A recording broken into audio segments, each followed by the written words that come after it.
प्रणाम भैया। प्रणाम दीदी। जय श्री राम। जय श्री राम। प्रणाम। सबको प्रणाम, सबको प्रणाम। हरि प्रणाम ओम। सब भाइयों बहनों को, सबको प्रणाम। जय श्री राम। आप सभी को प्रणाम। जय श्री राम। प्रणाम भैया, प्रणाम। प्रणाम प्रणाम भाई, प्रणाम। आप सभी को प्रणाम। जय श्री राम। आपकी श्रद्धा को, आपकी भक्ति को, आपकी ज्ञान पिपासा को प्रणाम। आपके अंदर विराजमान प्रभु परमेश्वर को प्रणाम। जय जय प्रणाम भैया। हरे प्रणाम कृष्णा। सादर चरण स्पर्श प्रणाम। भैया। हरे प्रणाम प्रणाम। आप सबका अभिनंदन करते हैं। आप सबकी भक्ति में, जो आपके अंदर जो भक्ति का मंदिर है आपके हृदय में, और वहां विराजमान प्रभु हैं, उनका वंदन करते हैं। और इस अभिनंदन और वंदन के गेटवे के द्वारा हम लोग प्रवेश करते हैं ज्ञान की उस गंगा में, जहां जाकर के मन चंगा होता है। और हम लोग पढ़ रहे हैं इस भगवत गीता के अध्याय 3 में, जो कर्मयोग का शंखनाद है, भगवान का संवाद है, और जहां मिटता मन का सब विवाद है। आजकल बहुत चर्चा हर जगह है, और होनी भी चाहिए, क्योंकि 550 साल से दबी हुई जो भावनाएं हैं, उनका ही व्यक्ति होनी चाहिए। और भावनाओं की सुंदर अभिव्यक्ति से हमारा उत्थान होता है। आप सब लोग और हम सब लोग बहुत बड़भागी हैं। लगता है कि हम लोग बहुत पुण्य किए होंगे तो ये दिन हमको दिखने को मिल रहा है, जो इस महीने में जो पूरे विश्व भर में जो भी श्रद्धालु हैं, मर्यादा के श्रद्धालु हैं, जो चरित्र के पुजारी हैं, जो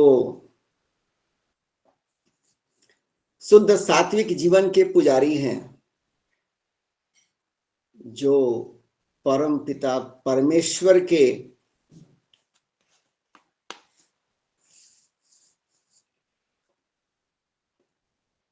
जो धरातल पे संदेश हैं कि मानवता क्या है, जो उसके पुजारी हैं, उन सब के लिए बड़ा दिन सामने आ रहा है जनवरी 22, जहां भगवान राम के जन्मस्थली और उनके जन्मभूमि पे उनके विराट मंदिर में प्राण प्रतिष्ठा होगी, रामलला विराजेंगे।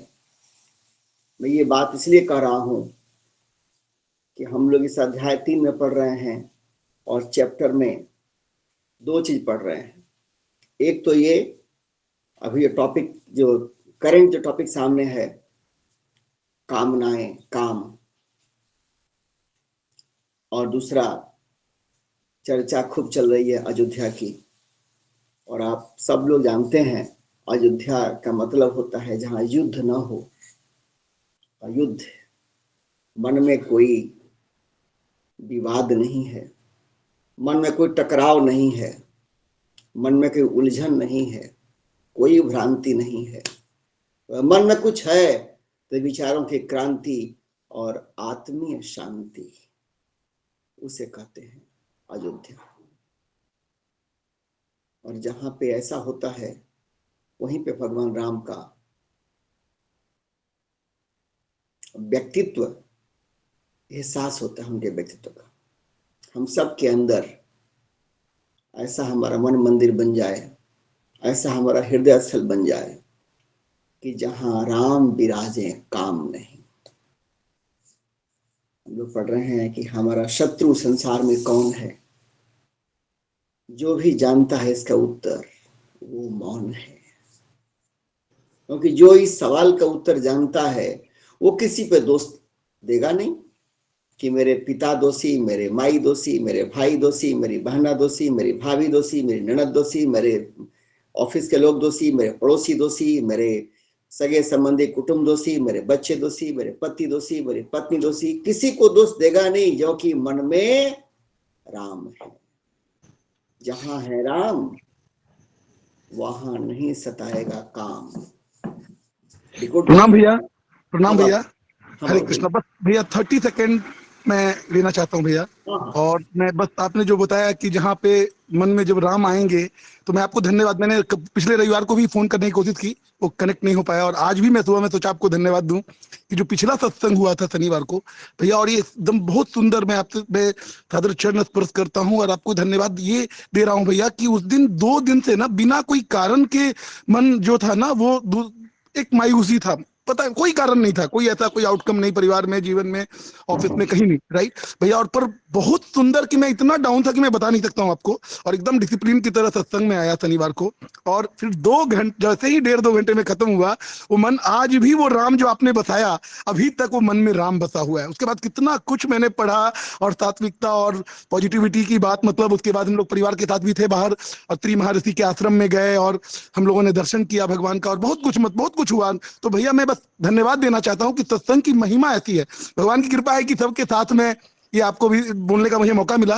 कितनी सुंदर महिमा है कि जब कभी कभी अगर मन डाउन है ना, तो सत्संग इतना पावरफुल होता है जो हमारे मन में राम बिठा देता है। तो भैया धन्यवाद, हरे कृष्णा। और बहुत सुंदर, मैं तुम्हें इस भाव को मैं कैसे प्रकट करूं, बहुत कम शब्द है, पर फिर भी प्रणाम भैया, हरे कृष्णा। बहुत आनंदित और बहुत अच्छा रहा मेरा सप्ताह, हरे कृष्णा। और नव वर्ष भी मेरा जी भी भैया। बहुत बहुत आशीर्वाद और शुभकामना। ये आपकी जिज्ञासा है, आपकी भक्ति है, आपकी साधना है, आपकी मर्यादा है, आपका अनुशासन है, आपकी ज्ञान पिपासा है, जो आपको आगे बढ़ाती है, अगली सीढ़ी पे चढ़ाती है। मन की परेशानी है या जीवन की कोई अन्य परेशानी है, परिस्थितियां कुछ और कहती हैं, अनुकूल हैं, प्रतिकूल हैं, जैसी भी हो, जैसा ही परिस्थितियां हो, जैसा ही मेरा मन हो, लेकिन ये अपने आप में बड़ी बात है कि हम सत्संग में जाने की हर संभव कोशिश करते हैं कि let me try the best of my possibility, कि मैं सत्संग छोड़ूंगा नहीं, मुख मोड़ूंगा नहीं, कोई बहाना बनाऊंगा नहीं, सत्संग में जरूर जाऊंगा। तो इससे ये आपकी जो अपनी जो मर्यादा है, जो आपका अपना डिसिप्लिन है ज्ञान के प्रति, सत्संग के प्रति आपके अंदर जो एक गहरी श्रद्धा है, उस श्रद्धा लेवते ज्ञानम, जहां जितनी अटूट श्रद्धा उतना ज्ञान की गहराई में आप गोता लगाएंगे। कोई भी जो समझाते हैं, कोई मेंटर हो, गाइड हो, गुरु हो, आचार्य हो, वो एक माध्यम है। वास्तव में जो हृदय में ग्रंथियां हैं, मन में जो भ्रांति है, ये सब का उत्तर देने वाले कौन हैं? जिनका ये ज्ञान है।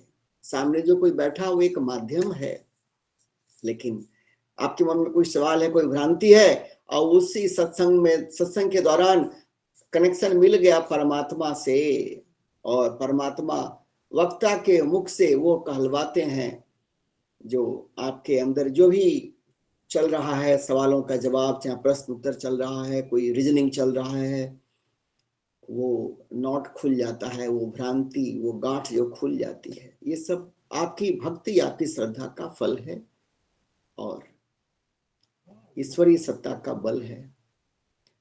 चले, मेरी प्रार्थना है कि ऐसा ही बना रहे, श्रद्धा बढ़ती जाए और गाड़ी आगे चढ़ती जाए। हम लोग चर्चा कर रहे थे कि हम लोग चैप्टर 3 के 37वें श्लोक में है, जहां भगवान कहते हैं, काम एस क्रोध एस रज गुण समुद्भव महासनो महापात्मा विधि एनम इह वैरिणम। कहते हैं, हे अर्जुन, अगर चाहते हो कि संसार में अपने को आगे ले जाना, तो अवरोध तो साफ करना पड़ेगा, लाइन क्लियर करना पड़ेगा। गाड़ी को आगे जाना है, रास्ते पर कोई पेड़ गिर गया है, तो हमारी गाड़ी आगे कैसे जाएगी? चाहे 4 चक्का हो, चाहे 2 चक्का हो, रोड पे चल के जाना है उसको, तो रोड साफ करने पड़ेंगे। तो सामने मार्ग अगर है अवरुद्ध, तो उसको साफ करने के लिए करना पड़ेगा युद्ध। तभी तो जीवन की यात्रा हमारी आगे बढ़ती है। आध्यात्मिक यात्रा भी ऐसे ही है।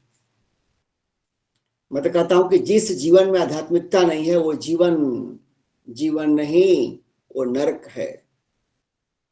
और ये शास्त्र का संदेश है, न कि मेरा सिर्फ तर्क है। जिस जीवन में आध्यात्मिकता न हो, आध्यात्मिक प्रकाश न हो, जो स्वयं में, जो अपने स्व में डुबकी नहीं लगाता है, वो संसार में कौड़ी के भाव बिक जाता है। अपने स्व में डुबकी लगाएं और जीवन को धन्य बनाएं। कहीं डुबकी किसी और जगह लगाते हैं कि नहीं, वो अलग बात है। अपने में डुबकी लगाइए, और संसार में ऐसे अनमोल रतन पाइए जो आपको और कोई दे ही नहीं सकता है, क्योंकि यहाँ कोई देने वाला कोई और है नहीं। भगवत गीता हमारी माता है, माध्यम है। भगवान कृष्ण पिता है, हमारी माध्यम है। सारे शास्त्र चाहे आचार्य वो माध्यम है। तैरने जाते हैं तो आपके लिए तो जो वहां बैठे हुए हैं गाइड वो नहीं तैरते हैं, तैरना खुद पड़ता है। हाँ, वो टीम का सहारा बनते हैं। ड्राइविंग सीखने जाते हैं तो ड्राइविंग खुद करना पड़ता है। जो गाइड है वो टीम का सहारा बनते हैं। तो मेन है आपकी चाह, आपकी श्रद्धा। हमारे जीवन में भी जो भगवान कहते हैं कि अर्जुन तुमको अगर आगे जाना है तो बाहर का रास्ता जो लोग रोक के रखे हुए हैं उनसे तुम बाद में लड़ना। पहले तुम्हारे अंदर जो मार्ग अवरुद्ध है, पहले तुम्हें लड़ना उसके विरुद्ध है। अंदर तुम्हारा मार्ग कौन रोक रखा है? तुम्हारा मार्ग रोक रखा है उस शत्रु को तुम जान, उस शत्रु को पहचान। और उसी शत्रु के बारे में कह रहे हैं भगवान इस वर्ष में कि काम एस क्रोध एस रजोगुण समुद्भव महासनो महापापमा विद्धि एनम इह वैरिणम। तुम्हारा शत्रु, पिछले क्लास में लोग चर्चा किए थे इस पे और वहां से आगे बढ़ते कर भगवान किए। ये काम बनकर जो बैठा हुआ है और वही परिणत होता है, मॉडिफाई होता है क्रोध के रूप में। मेन है काम जो कन्वर्ट हो जाता है क्रोध के रूप में भी। ये काम ही है जो मुख्य रूप से ये महासन भगवान कर रहे हैं, महासन है, कभी अघाने वाला नहीं है। यही तुम्हारी बुद्धि को, विवेक को ढक कर बैठा हुआ है। तुम्हारी शक्ति को यही खा गया है। क्योंकि युद्ध के मैदान में आने के पहले अर्जुन लग रहा था कि आसमान को भी अपने मुट्ठी में कर लेंगे, और जैसे युद्ध में पहुंचे तो सारी, जैसे देख रहे हैं कि सामने नजारा, तो मन के अंदर जो काम छुपा हुआ था वो चालू कर दिया अपना काम। काम ने अपना काम चालू कर दिया, अर्जुन के विवेक को ढक लिया। क्या करना चाहिए क्या नहीं करना अर्जुन को नहीं दिख रहा है।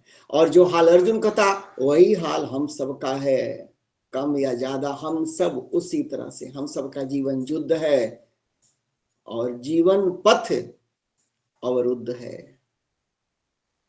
जीवन पथ अवरुद्ध है। बाहर का पथ अवरुद्ध है वो तो छोटी बात है, लेकिन हमारे अंदर जहां से शक्ति, जहां से ज्ञान, जहां से सारा टेक्निक मिलेगा, जहां से प्रेरणा प्रकाश मिलेगा, वही मार्ग अवरुद्ध है।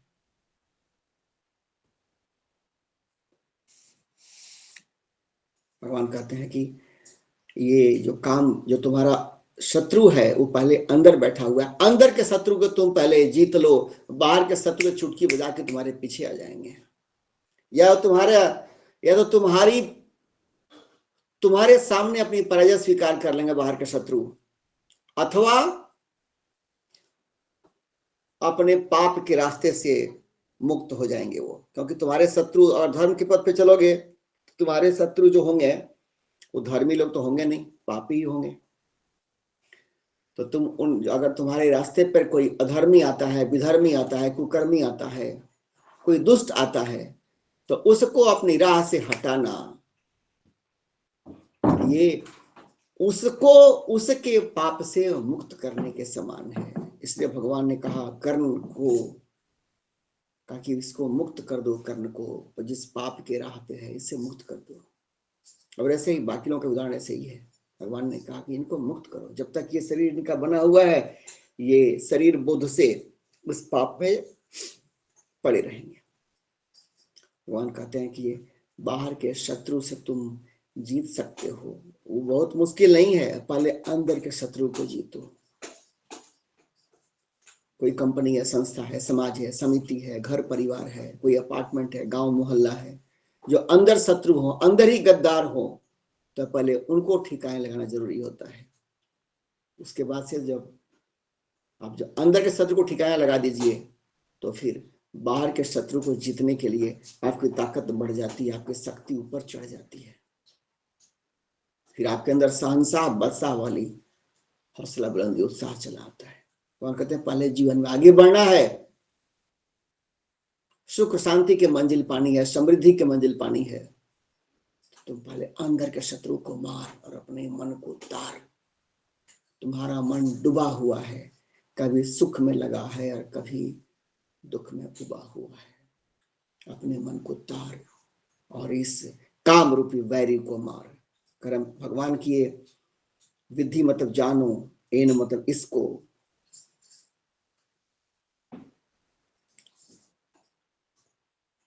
यही मतलब इस विषय में, किस विषय में, कि आदमी क्यों अपने स्वधर्म से गिर जाता है, आदमी क्यों जो करना चाहिए वो नहीं करता, नहीं करना चाहिए उधर समय ऊर्जा जीवन खपा देता है।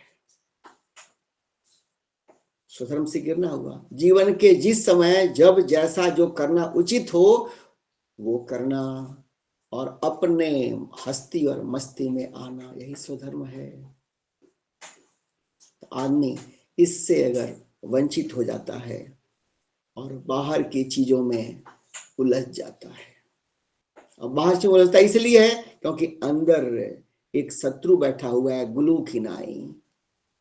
वो इतना ही करता है कि विवेक को ढक लिया है। आईना खूब सुंदर हो, उसके ऊपर धूल चढ़ जाए, उसके ऊपर कुछ चिपकने वाला चीज चिपका दीजिए जो एकदम मैला हो, तो मिरर तो है लेकिन किसी काम का नहीं। वैसे विवेक रूपी जो मिरर है, जहां सब कुछ दिखना चाहिए, क्या अच्छा है, क्या बुरा है, क्या मेरे लिए हितकर है, क्या मेरे लिए अहितकर है, क्या करने से जीवन में मैं शांति का अनुभव कर सकता हूँ, क्या करने से संतुष्टि का अनुभव कर सकता हूँ, क्या करने से मैं समृद्धि पा सकता हूँ।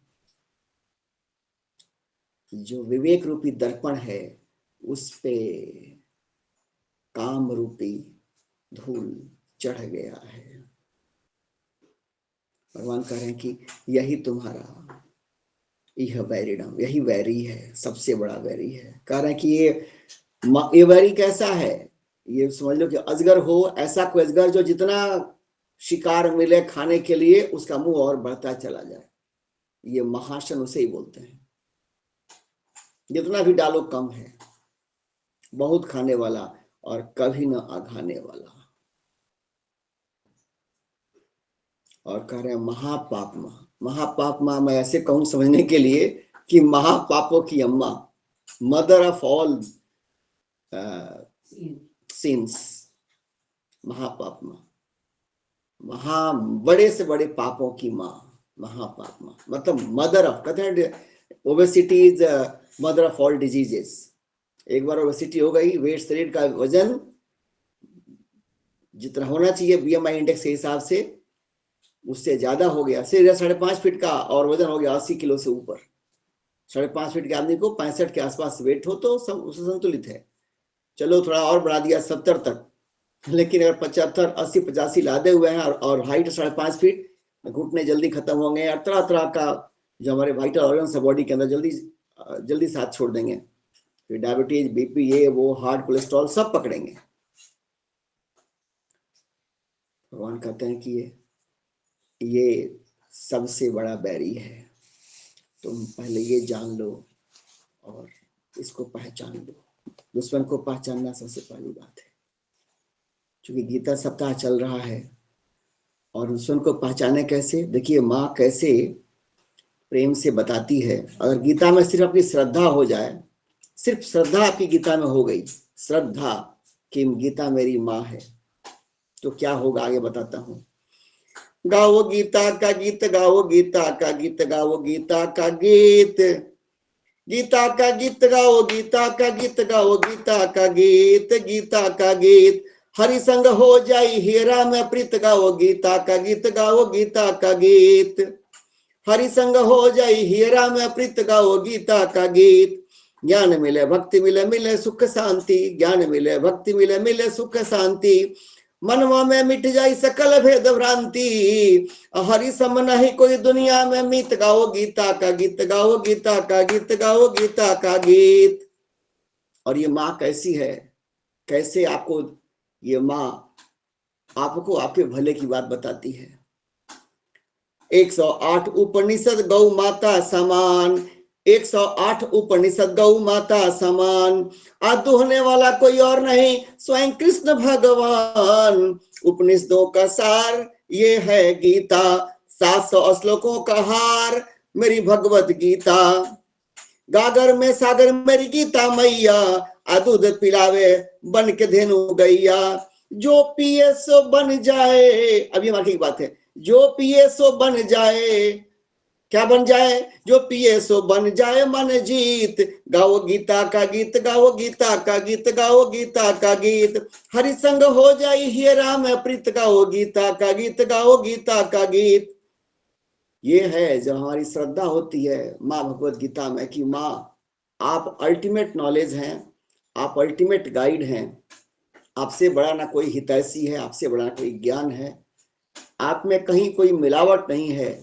हे माँ, आपकी बातों में टू द पॉइंट सिस्टमेटिक, इतना सिस्टमेटिक कोई और हमारे पास ग्रंथ बहुत हैं, इतना सिस्टमेटिक गागर में सागर, छोटी पुस्तक में हमारे जीवन के भले के लिए सारी बातें हैं। क्या करके हम नीचे गिरते हैं, क्या करके ऊपर उठते हैं, क्या करके मन में अशांति होती है, क्या करने से मन में शांति होती है, क्या करने से मन में रोष होता है और क्या करने से मन में संतोष होता है। सारी बातें माँ भगवत गीता, जैसे माँ अपने बच्चे को, शिवाजी की माँ कैसे अपने बच्चे को बताई जीवन के लिए हितकर बातें, सब शास्त्रों का अमृत था जो शिवाजी की माँ जीजाबाई शिवाजी को बताई और उनको नैतिकता के, धर्म के, संस्कार के सीढ़ियों पर ऊपर चढ़ाई। ये है मातृत्व, है छोटा काम नहीं है।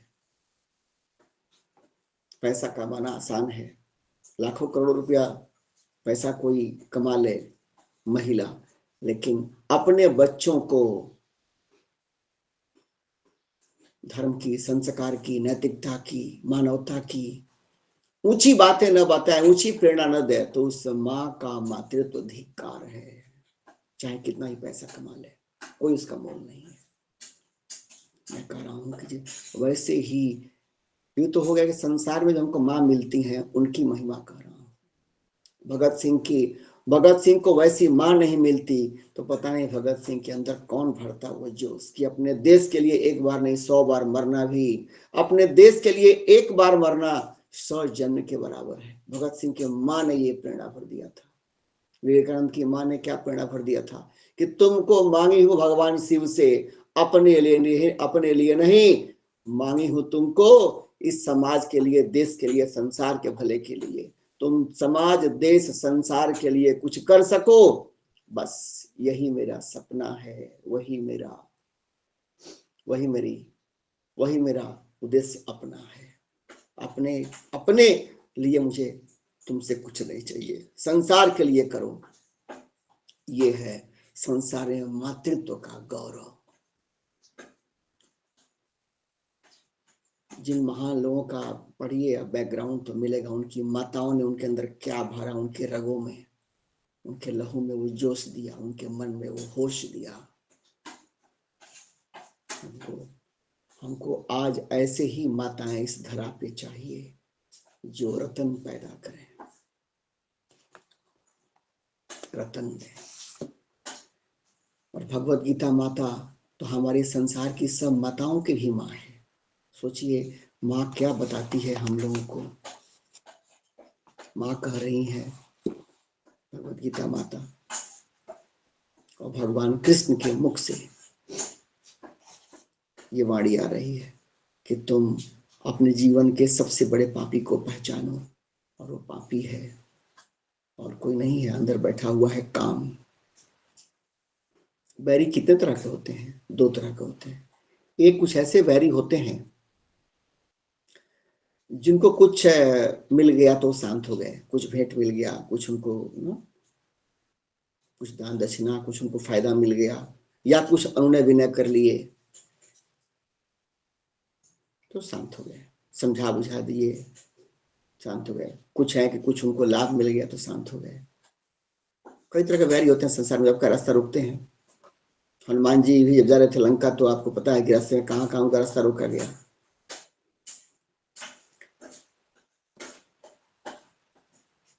कुछ अहम के भूखे होते हैं, उनको मान चाहिए, भगवान जी ने दिया ना, आपको पता है कि जहां जहां जहां दिख रहे हैं भगवान, जहां हनुमान जी दिख रहे हैं कि सामने वाला अपने अहंकार के ना प्रदर्शन में है, तो फिर वहां छोटे बन गए। चलो तुम्हारा अहंकार पोषित हो, मेरा काम बन जाएगा, तुमसे क्या करना है मुझे। छोटे बन गए, मक्खी बन करके गए और आ गए। तो बैरी एक दूसरे, एक तो बैरी होते हैं जो थोड़ा बहुत कुछ उनको मिल गया फायदा तो वो शांत हो गए, या कुछ आपने उन्होंने अभिनय कर लिया, शांत हो गए। दूसरे तरह के बैरी होते हैं जो शांत नहीं होते हैं, क्योंकि उनका स्वभाव है आपसे बैर करना, उनके अंदर मात्सर्य है। वो आपको सुकून से, शांति से देख ही नहीं सकते। आपको आगे बढ़ना, आपका कल्याण होना, आपका हंसना मुस्कुराना, ये उन बैरी लोगों को गंवारा लगता है। संसार में से भी लोग हैं।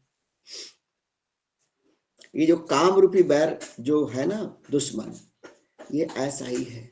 ये आपको हमेशा नचाते रहना चाहता है कि मेरे अंगुली के इशारे पे नाचते रहो, नाचते रहो और ताउम्र नाचते रहो। ऐसा ही ये अंदर बैठा हुआ है काम रूपी आपका दुश्मन, जो आपको नचाते रहना चाहता है। देखिए, कोई कह सकता है कि भैया तो खाने की कामना है, वस्त्र की कामना है, या एक घर बनाने की कामना है। हम लोग पिछले क्लास में चर्चा किए थे कि ABC analysis of desires, desires का एबीसी विवेचन।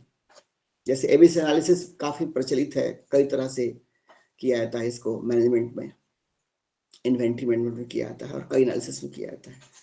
यहाँ भी है कि हमारे डिजायर का एबीसी एनालिसिस करें, एप्रोप्रिएट हो, बैलेंस्ड हो और वित्तहासा न बढ़ जाए, इसलिए कंट्रोल भी हो, जो पिछले क्लास में चर्चा किए थे।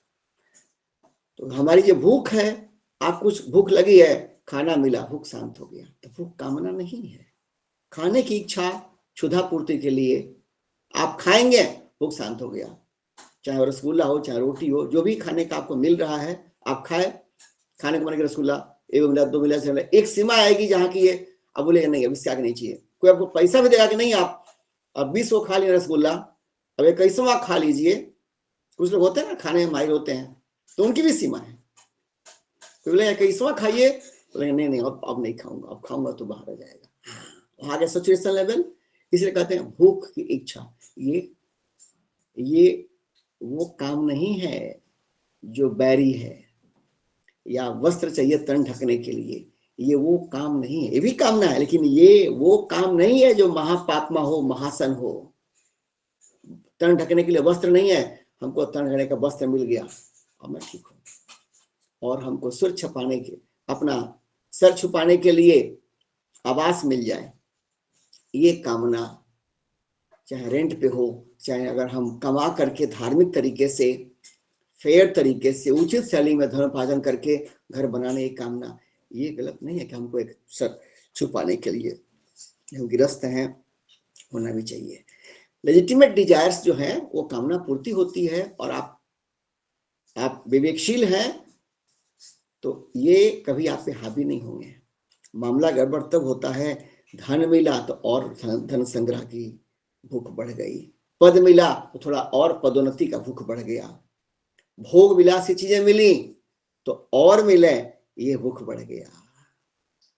ये ऐसी कामनाएं जो अनएंडिंग डिजायर है, जो आपको बांध ली है कि नहीं और गांव में मुखिया बन गए तो हम प्रखंड के प्रमुख बन जाए, तो हम विधायक बन जाए, तो फिर हम ये बन जाए, वो बन जाए। सेवा करने की भाव से समाज बना दे, वो बात अलग है, ठीक है। आप लोग, जो हमारे देश के प्रधानमंत्री हैं मोदी जी, उनके बारे में सब जानते हैं कि उनको मुख्यमंत्री बनने की राह में कभी नहीं थे, कभी आप उम्मीदवार नहीं बने, कभी एमएलए भी नहीं बने। उनको बुलाया गया, जिम्मेदारी दी गई कि आपको संभालना पड़ेगा, आप संभालिए। तो इस भाव से आपको समाज, देश जिम्मेदारी दे तो मत भागिए, वो बात अलग है। लेकिन मैं एमएलए बन जाऊं तो मैं बड़ा आदमी बन जाऊंगा, मैं मंत्री बन जाऊं तो बड़ा आदमी बन जाऊंगा, मेरे तो मंत्री जी मेरे साथी हैं, मेरे मित्र हैं, गांव के जो मुखिया है वो तो देखो, वो तो मेरे मित्र हैं, तो मैं ये हूं। ये अहंकारिता है, ये काम वासना है। मैं ये बन जाऊं, वो बन गया तो मैं ये बन जाऊं, वो बन गया तो मैं ये बन जाऊं। सेवा भाव से जिम्मेदारी मिल जाए कोई बात नहीं, लेकिन ये बन जाऊंगा तो ही मैं अपने आप को सुखी पाऊंगा, तो ही मेरा मन शांत होगा, तब मुझे अच्छा लगेगा। ये सोच ही काम कहलाता है।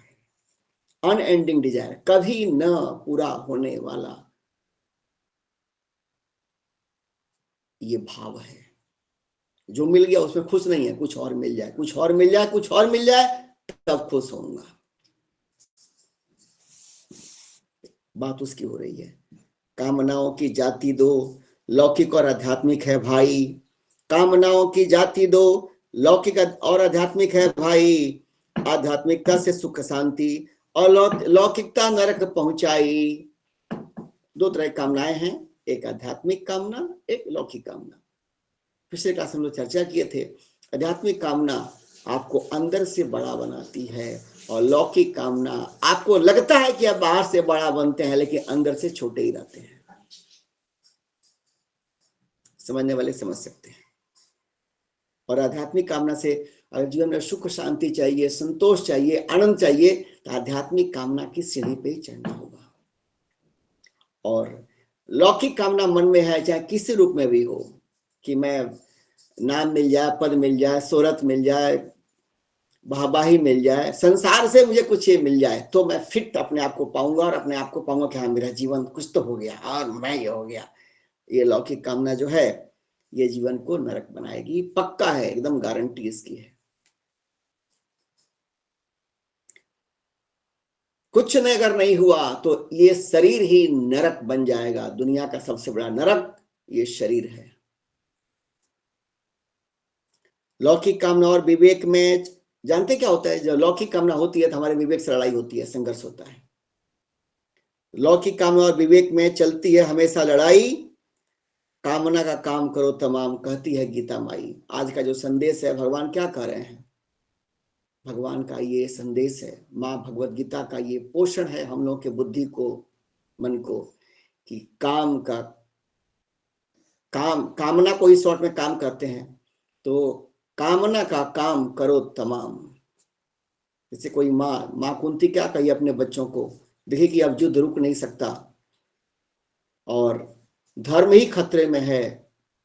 जिस समाज में महिलाओं का सम्मान न हो, जिस समाज में मर्यादाएं न हो, जिस समाज में अत्याचार, शोषण, दुराचार और दुष्टता हावी होने लगे, वहां पे क्षत्रियों की माँ कहती है कि तुमको पैदा की हूं किस लिए? इसलिए तो पैदा करी कि जब समाज में अधर्म बढ़ने लगे, मर्यादाहीनता बढ़ने लगे, सुख शांति, अमन चैन दुर्लभ हो जाए, दुष्ट और दुराचारी और दुर्जन समाज पे हावी होने लगे, तो फिर उठाओ, अपना पौरुष दिखाओ। इसलिए तुमको मैं जन्म दी हूं। क्षत्राणियां अपने बच्चों को कहती है, अपनी संतानों को कहती है, माँ कुंती यही बोली। वैसे ही माँ भगवत गीता भी हम लोग यही कहती है, अगर चाहते हो अपने को तारना तो काम को सबसे पहले मारना। अब सवाल ये है कि ये जो काम है ये कितने, एक तो हमने कहा कि ये आध्यात्मिक कामनाएं और लौकिक कामनाएं जो आप लोग समझते हैं, मैं उम्मीद करता हूं चर्चाएं इस पर हुई है पिछले क्लास में भी।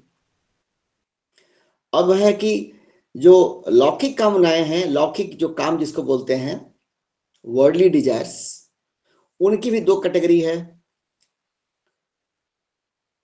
विवेकशील कामनाएं, चाहे विवेकपूर्ण कामनाएं, जिसे कहते हैं इंग्लिश में रेशनल डिजायर्स, और अविवेकपूर्ण कामनाएं, इरेशनल डिजायर्स। अगर इसको समझ लेते हैं, क्योंकि हम जितना बढ़िया समझेंगे उतना ही बढ़िया हैंडल करेंगे। हैंडल करना है अपने दुश्मन को जो अंदर बैठा है, बाहर के दुश्मन को हैंडल करना वो थोड़ा आसान होता है। देश के अंदर जो बैठे होते हैं दुश्मन, जो गद्दार बैठे होते हैं देश के अंदर, जो आपको हमेशा पीछे खींचते हैं, उनको हैंडल करना ज्यादा टफ होता है। इसलिए हमारे मन के अंदर जो गद्दार बैठा हुआ है काम, वो हमेशा हमारे लिए नरक का निर्माण करता है। हमको पहले उसको अपने नियंत्रण में लेना है, अपने वश में करना है उसको। वो हम पे हावी ना हो, हम उस पे हावी हो जाएं, तो पहले जानेंगे तो दुश्मन को समझना चाहिए उसकी शक्ति कहाँ से आती है, उसका सामर्थ्य का स्रोत कहाँ है, उसकी जड़ कहाँ पे है, उसका मेंटरिंग कहाँ से हो रहा है, कौन उसको गाइड कर रहा है, जानना चाहिए ताकि उसको मूल से काटे। और दुष्टों का तो दलन ऐसा करना चाहिए, जो दुष्ट हैं, दुर्जन हैं, समाज में जो असामाजिक तत्व हैं, जो अधर्मी लोग हैं, जो दूसरों को परेशान करते हैं, धर्महीन, पथभ्रष्ट, ऐसे लोगों का तो हिसाब किताब अवश्य करना चाहिए जब वक्त की मांग हो। तो ऐसा करना चाहिए कि फिर वो उठ के खड़े भी ना हो। तो ऐसे ही है हमारे अंदर जो बैठा हुआ है कामरूपी दुश्मन, इसको कैसे करना है हैंडल, पहले हम क्लासिफाई कर लें। अब रेशनल डिजायर्स, जो वर्ल्डली डिजायर्स हैं, भोजन, वस्त्र हमें चाहिए, आवास चाहिए, जैसी चर्चा हम लोगों ने भी किए हैं, समय के अनुसार दवा, चिकित्सा चाहिए, हमारे जीवन के सेफ्टी सिक्योरिटी के लिए, कि जीवन हमारा सुरक्षित हो, उसके लिए जो वो करना चाहिए, एंड मिनिमम लग्जरी और मिनिमम कंफर्ट, जिससे कि हम जो इन्वायरमेंटल इंपैक्ट है उससे कोप अप कर सकें। ये सब रेशनल डिजायर्स हैं, विवेकपूर्ण कामनाएं हैं, इसमें कहीं कोई खोट नहीं है इसको पूरा करने में। जैसे गर्मी का दिन है तो कूलर हमें चाहिए, कूलर की कामना करना, या बहुत गर्मी है, कूलर के बस की बात नहीं है तो एसी लगवा लें, ये कामना करना, ये कोई खोट नहीं है। ये ABC के अंदर आप देख सकते हैं इसको, ये अप्रोप्रिएट हो एंड बैलेंस्ड हो, ठीक है। ये तो रेशनल डिजायर या लेजिटिमेट डिजायर इसको बोलते हैं, कि ये बुनियादी जीवन को बुनियादी तरीके से चलाने के लिए ये मूलभूत चीजें हैं। बहुत गर्मी, जब से हम लोग ओमान में रहते हुए इतनी गर्मी होती है, 55 डिग्री गर्मी, कभी 60 डिग्री गर्मी, और वहां तो बिना AC का रहना बहुत मुश्किल है। तो AC बन गया, अगर जीना है तो फिर AC लगाना ही पड़ेगा। इसे कहते हैं। अब कुछ लोग ऐसे होते हैं, ओमान में भी देखा हूं, ठंडी का दिन है, मतलब नवंबर है, जहां की ठंडी अभी नाम मात्र है, गर्मी बीत गया फिर भी AC हमेशा चलता है, AC चला करके और कंबल ओढ़ के सोएंगे। गर्मी बीत गया, जुलाई सितंबर आते आते गर्मी बीत गया, अक्टूबर से गर्मी नहीं रहती है ओमान में, अक्टूबर नवंबर बिल्कुल नहीं गर्मी, नवंबर में हल्की ठंडी चालू हो गई, फिर भी देखिएगा बहुत लोग AC चला के सोते हैं, क्योंकि अब वो लग्जरी हो गया कि बिना AC का मजा नहीं आ रहा है, वो लग्जरी हो गया, वो एडिक्शन हो गया, वहां काम चढ़ गया, वो लेजिटिमेट नहीं हुआ। इसलिए मैं इस चर्चा में लेकर आया हूं। मैं हमें बहुत ही ब्रॉड माइंड से, मैच्योर माइंड से अपने जो इस काम रूपी दानों को समझना होगा, ताकि इसको काबू में कर सके। अब इरेशनल डिजायर पे चले जाते हैं। हमारे दिमाग में ज्यादा करके जो बाढ़ है वो इरेशनल डिजायर की है, अविवेकपूर्ण कामनाओं की है। जैसे मैं आपको बोल दूं, सरकार ऐसा नहीं करती, वैसा नहीं, सरकार को ऐसा करना चाहिए, वैसा करना चाहिए। हम घर पे बोल रहे हैं, हमारे करने से कुछ होगा नहीं, घर पे सिर्फ बोलने से कुछ नहीं होगा, लेकिन अपना समय खराब करें, सरकार ऐसा नहीं करती, वैसा नहीं करती, सिस्टम ऐसा है, वैसा है, सिस्टम से ऐसा होना चाहिए, वैसा होना चाहिए, माहौल ठीक नहीं है, वातावरण ऐसा है, लोगों से पाने की आकांक्षा कि लोग मेरे अनुसार नहीं चलते हैं, लोग मेरी बात माने, लोग मेरी बात माने तो मुझे अच्छा लगेगा, लोग मुझे वैल्यू करें, लोग मुझे सम्मान दें। अब देखिए आकांक्षाएं कैसे बढ़ रही हैं, हम उन लोगों पे एजेंडा अपना डाल रहे हैं जो मेरे कंट्रोल में नहीं है, डाल रहे एजेंडा दूसरों पे। अब यहीं से गाड़ी जो है वो दलदल में गिरती है, क्योंकि अपने खुश रहने का एजेंडा हमने दूसरों पे डाल दिया। लोग मेरी बात माने, लोग मेरी सुने, मुझे अटेंशन दें,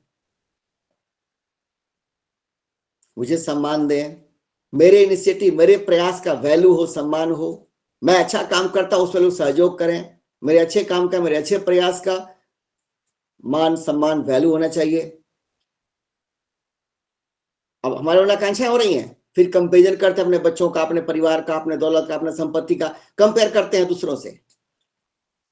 मेरे पति कैसे हैं तो दूसरे कैसे हैं, मेरी पत्नी कैसी है दूसरे कैसे हैं, मेरे बच्चे कैसे हैं दूसरे कैसे हैं। अब कंपेयर करते हैं, कंपेयर करके फिर अपने शांति पे खुद ही चलाते हैं कैंची। जहां कंपैरिजन समा गया समझिए कि वहां पे अंधेरा छा गया।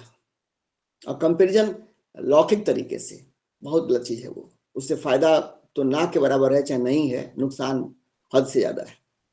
फिर क्या करते हैं हम और भी अपनी आकांक्षाएं कैसे करते हैं, लोगों का फोटो खींचना, लोग ऐसे हैं वैसे हैं, ये ऐसे हैं वैसे हैं। आज जितना फोटो खींचते हैं लोगों का, वो वृत्तियां हमारे मन में बनती हैं, और वो वृत्तियां हमको अपनी स्थिरता में जाना है, और हमको अपना स्व पाना है, खुद को पाना है। खुद को पाने के लिए हमारी जो वृत्ति है, हमारे अंदर जो थॉट्स की जो तरंगे चलते रहती हैं, जो हमको परेशान करती हैं, जितना तरंग वो ठंडी होगी उतना ही हम अपने अंदर आएंगे, अपने आत्मरस को पाएंगे। लेकिन हम कैसे अपनी आकांक्षाओं को बढ़ा करके कैसे अपने अंदर वृत्तियों को बढ़ाते हैं। पानी अगर खूब साफ हो, पानी, मेरा मन खूब साफ है मान लीजिए, वैसे पानी हो किसी नहर में, तालाब में या बाल्टी में, खूब साफ पानी है लेकिन हिल रहा है, तरंगे चल रही हैं, खूब पानी हिला, तरंगे चलना, उसमें कोई इमेज नहीं दिख नहीं पाएगा। वैसे ही मैं अपना खुद का मैं कौन हूं, वो इमेज मुझे दिख नहीं पाएगा, क्योंकि सामने अंधेरा छाएगा। चूंकि मन के अंदर वृत्तियों की तरंगे बहुत चल रही हैं। कहां सामने लाया, चूंकि जितने बाहर में कैमरे लगे हुए ना, उससे ही बड़ा कैमरा हमारे पास है, हमारी सेंसेस कैमरा ही तो है। संसार को देख करके खींचती हैं, संसार को देख करके हम फोटो खींचने लगते हैं, लोग ये ऐसे हैं, वो ऐसे हैं, वो ऐसे हैं, वैसे हैं, वैसे हैं, ऐसे, वो कैसे हैं। हमारे फोटो खींचने से उन पर कोई फर्क नहीं पड़ा, लेकिन हमारे अंदर क्योंकि चर्चा हम वही करते हैं ज्यादा करके, वो ऐसे नहीं है, वो ऐसे नहीं है, वो ऐसे बोलते हैं, ऐसे चलते हैं, ऐसे चर्चा वही करते हैं जो हमको पसंद नहीं है। इतर चर्चा, लोगों का फोटो खींचना, तो उससे हमारे अंदर तरंग जो है वो चला गया। हम जो देखे, फोटो खींचे, जो बात कहे, वो सब रिकॉर्ड होता है हमारे अंदर, और वो वृत्ति हमको स्थिरता में जाने से अवरोध बन गया। तो परिस्थितियां अनुकूल हो, हमारे प्रतिकूल हो गई हो, तो कब प्रतिकूल परिस्थिति खत्म हो जाती, हम अनुकूलता में चले जाते। ये सब जो आकांक्षाएं मन में है, परिस्थितियां अनुकूल है तो अनुकूल ही रहे, अब परिस्थितियां प्रतिकूल हो गई हैं तो कब ये सिक्का पलटे कि प्रतिकूलता अनुकूलताएं बदल जाए। प्रतिकूलता में मायरे बापरे चिल्लाते हैं और अपना सुख चैन गंवाते हैं और रोते हैं, बिलखते हैं, लोगों से कहते हैं, शिकवा शिकायत करते हैं, ऐसा अच्छा नहीं है, वैसा अच्छा नहीं है, घर अच्छा नहीं है, परिवार अच्छा नहीं है, कंपनी अच्छा नहीं है, ऑफिस अच्छा नहीं है, पड़ोसी अच्छा नहीं है, क्या क्या अच्छा नहीं है। परिस्थितियां जब प्रतिकूल हैं तो हम यही शिकायत करेंगे, और उसमें अपना जीवन का दुर्लभ समय गंवाते हैं, अपनी ऊर्जा गंवाते हैं। ऐसा करने से मिलता कुछ नहीं है। ये परिस्थितियां मेरे अनुकूल हो जाएं, लोग मेरे अनुकूल हो जाएं, ये इरेशनल डिजायर है, अविवेकी आकांक्षा ये है, मूर्खों की सोच है। दो बात मैंने बताया, रेशनल एंड इरेशनल डिजायर्स। अब आगे कहता हूं कि जब हम लौकिक कामनाओं के इस इरेशनल डिजायर में जब हम फंसते हैं तो क्या होता है, जितना ज्यादा होगा इरेशनल डिजायर की मात्रा हमारे अंदर, उतना अधिक हमारे विवेक पर दबाव होगा। क्या विवेक रूपी दर्पण पे उतना ज्यादा मोटा लेयर चढ़ाते हैं। जिसका विवेक अगर नहीं रहेगा जगा, वो जाएगा ठगा। क्योंकि विवेक जगा नहीं है और आप आकांक्षाओं के लेयर चढ़ाते चले गए, ठगे जाएंगे, क्योंकि आपका आंतरिक विकास नहीं होगा। हो सकता हो कोई नौकरी हो तो आपको पैसे मिलते हो, और जब अंदर से आपका माइंड का हाल ये है तो पक्का है, मैं लिख के दे सकता हूं, 100% डिलीवर तो आप नहीं कर पाएंगे, कर्मयोगी नहीं बन पाएंगे। कर्मयोगी योगा कर्म से कौशल, अपने कर्म में मैंने पूरी कुशलता झोंक दिया, अपने कर्म में अपने पूरी कुशलता झोंक दिया, कहीं कोई कसर नहीं छोड़ा, चाहे टीचिंग का काम करते हैं, डॉक्टर हैं, फार्मासिस्ट हैं, नर्स हैं, चाहे घर में हम अपने होम केयर करके कर रहे हैं, गृह लक्ष्मी है, घर की भाग्य लक्ष्मी है, हम जिस रोल में भी हों, चाहे बिजनेस करें, उद्यमी हैं, अगर अंदर लौकिक आकांक्षाओं में मन उलझा हुआ है तो हमारे अंदर जितनी काबिलियत है वो पूरा झोंकना मुश्किल है, क्योंकि मन फ्री नहीं है। जब आप मन से फ्री होते हैं तभी आप 1 2 3 होते हैं। कोई काम क्या कहते हैं कोई चीज उठाना, कहते हैं 1 2 3 मतलब सब एक साथ हो जाओ। तो माइंड जितना होगा फ्री उतना ही आपके अंदर जितनी भी एप्स हैं और जितना सिस्टम काम कर रहा है वो होगा 1 2 3 मतलब सब यूनाइटेड हो गया, इंटीग्रेट हो गया, तो आपका पूरा जोर लगेगा। तो लौकिक कामनाओं के इस विशियस सर्किल में जब फंसते हैं, विवेक पर दबाव बनता है और वो आदमी ठगा जाता है। और फिर क्या होगा, जानते क्या होता है लीला? ये काम रूपी जो दुश्मन है कितना नुकसान करता है, बता रहा हूं होता क्या है। विद्यार्थी जीवन में वो प्रबुद्ध नहीं, जो काम के प्रेशर, सांसारिक आकांक्षाओं के प्रेशर में जो है क्या होगा, जो इरेशनल डिजायर से जिसका मन भरा हुआ है, विद्यार्थी जीवन में प्रबुद्ध नहीं और जवानी में लड़ेगा युद्ध नहीं। ध्यान दीजिएगा, वो आदमी विद्यार्थी जीवन में प्रबुद्ध नहीं, जवानी में वो करेगा युद्ध नहीं और गृहस्थी में वो होगा शुद्ध नहीं। ठीक है। और चौथापन में उसका जीवन नहीं, धर्म अविरुद्ध नहीं। ये 4 बातें हैं। हमको जीवन के विद्यार्थी जीवन में जब हम हैं तो हमको प्रबुद्ध होना होगा, मतलब हमारा इनसाइट अंडरस्टैंडिंग बढ़ना चाहिए। सिर्फ मैं छोटा मैं नहीं, बड़ा मैं पकड़े। बड़ा मैं मतलब सच्चिद आनंद आत्मा, हमको उधर बढ़ना चाहिए। या अगर वो अक्ल नहीं है, इतना ही माने कि मैं मतलब मेरा विश्व, मैं विश्व परिवार का सदस्य हूं, वो भी नहीं अगर हो तो मैं जो राष्ट्र परिवार है इसका सदस्य हूं, राष्ट्र मेरा परिवार है। मोदी जी कैसे कहते हैं, मेरे परिवारजनों, मेरे परिवार के लोगों। तो आध्यात्मिक सोच अगर नहीं हो तो कम से कम इतना बाहर से ही पूरे राष्ट्र को अपना परिवार माने। राष्ट्र को भी न मानते हो तो राज्य को माने, जिला को माने, प्रखंड को माने, अपने पंचायत को माने, गांव को माने, कुल खानदान को तो मान लें। बड़ी सोच होनी चाहिए। विद्यार्थी जीवन में प्रबुद्ध बने, हमारी जो इंटेलेक्चुअल कैपेसिटी है उसे ब्रॉड थिंकिंग आए। मैं और पति पत्नी, 1 2 बच्चे, 2 4 लोगों का परिवार, ये कौन बड़ा 30 मार खान काम कर दिया, एक नौकरी कर लिया, पैसे कमा लिया, घर बना लिया, दौलत कमा लिया, प्लॉट कमा लिया। जब बिगड़ी ललाट तो पलट का करी। जब काम अंदर दबाए रहेगा तो पलट क्या करेगा? जब अंदर काम रहेगा तो पाप होगा, और पाप होगा तो प्लाट तो ऐसे ही भस्म हो जाएंगे। प्लाट चाहे फ्लैट, चाहे कितना पैसा रखे हैं धन संग्रह करके, किसी तरीके से, चाहे बिजनेस से करते हो, नौकरी से करते हो, भारत में कमाते हो, ओमान में कमाते हो, अमेरिका में कमाते हो, चाहे दुनिया किसी कोने में कमाते हो, अगर मन के अंदर काम रूपी पाप है तो आपको पाप में लेके जाएगा और विशियस सर्किल में फंसाएगा, निकलना मुश्किल होगा। तो विद्यार्थी जीवन में हमको प्रबुद्ध होना चाहिए, हमको पढ़ना चाहिए स्वामी विवेकानंद की किताबें, गीता प्रेस की किताबें,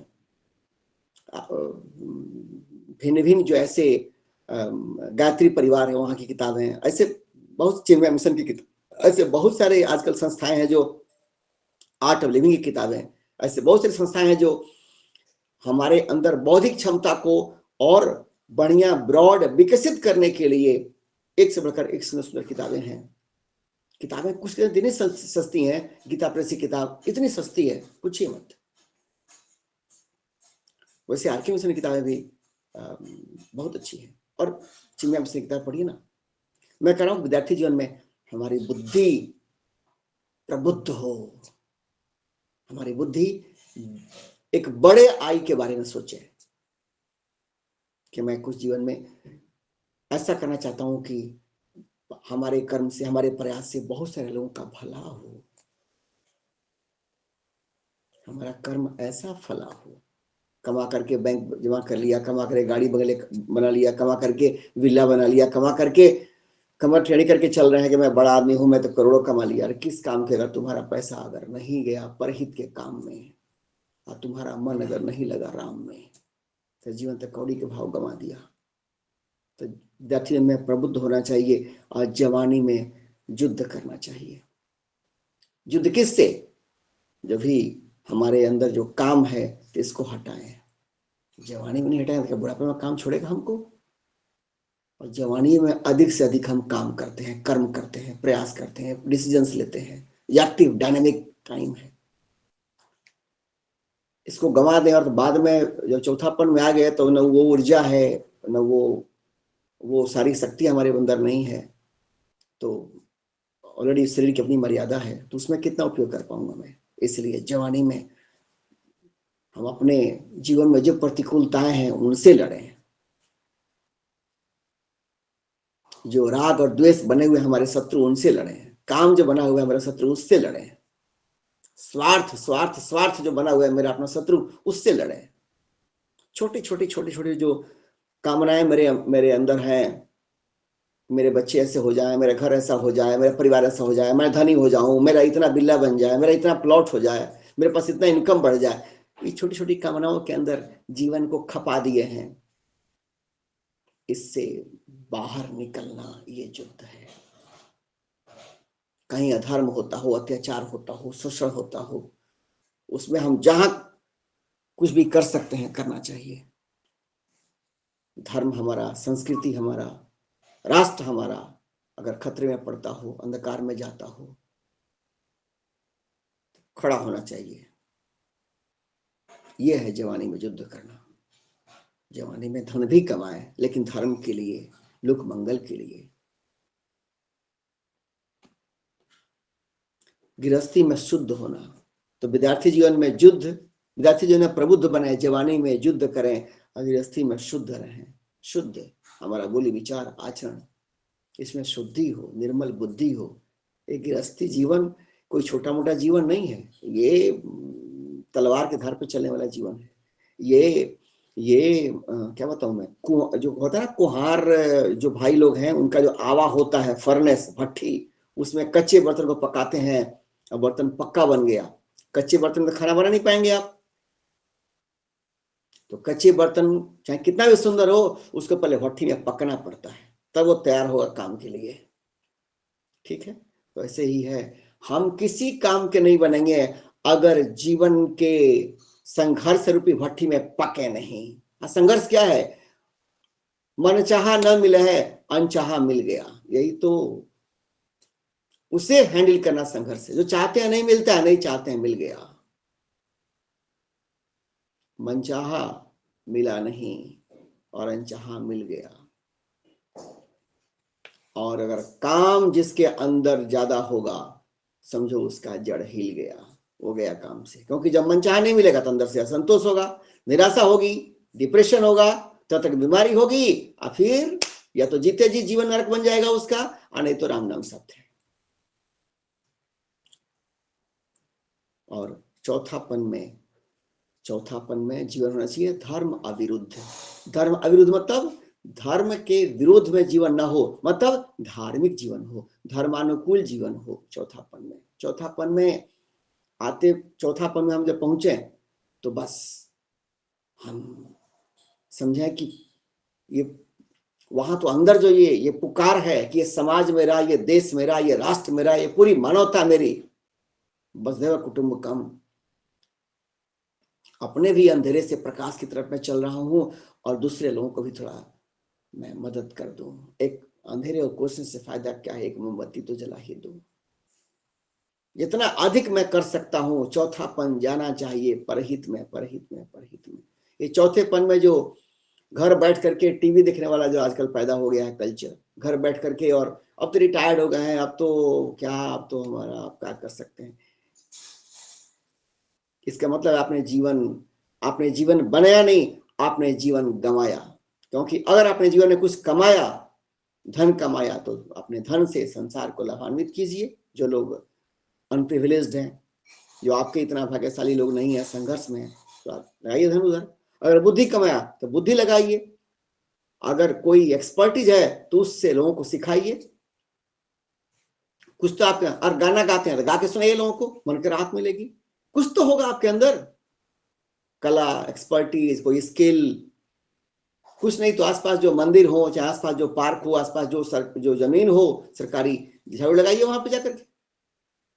चौथेपन में घर बैठ जाना कि अब क्या, अब क्या करें, अब कुछ, अब तो चौथापन, अब तो इंतजार करते हैं, ये अपने साथ नाइंसाफी है।